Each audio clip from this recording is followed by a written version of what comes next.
ஒரு அதிசயமிக்க இரவில் மிகவும் சிறப்பு வாய்ந்த ஓர் ஆண் குழந்தை ஒன்று பிறந்தது. இந்த உலகிற்கு முஹம்மது நபி ஸல்லல்லாஹு அலைஹி வஸல்லம் அவர்கள் வந்தார்கள். அவர்கள் பிறந்த இரவில் இயற்கைக்கு அப்பாற்பட்ட நிகழ்வுகளும் நிறைவேறின. நபிகளாரின் தாயார் ஆமினா அவர்கள் பிரசவத்தின் போது எந்த வலியையும் உணராமல் எளிதாக பிரசவித்தார்கள். நபிகளார் இந்த உலகிற்கு வந்த தருணம் காபாவில் உள்ள சிலைகள் கீழே விழுந்து உடைந்தன. தொலைதூர நகரமான மதீனாவில் ஒரு பிரகாசமான நட்சத்திரம் வானில் தோன்றியது. இது யூதர்களை ஆச்சரியத்திற்கு உள்ளாக்கியது.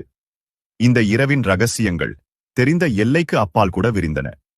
ஒரு பேரொளி ஏற்பட்டு அதன் பிரகாசத்தால் சிரியாவில் உள்ள கோட்டைகளும் அரண்மனைகளும் ஒளிர்ந்தன. பல்லாண்டு காலமாக எரிந்து கொண்டிருந்த நெருப்புக் குண்டம் அணைந்தது. முஹம்மது நபியின் வருகையை இந்த உலகமே வரவேற்பது போல பாரசீக மன்னரின் அரண்மனையில் உள்ள நீதிமன்ற அறை குலுங்கி இடிந்து கீழே விழுந்தது.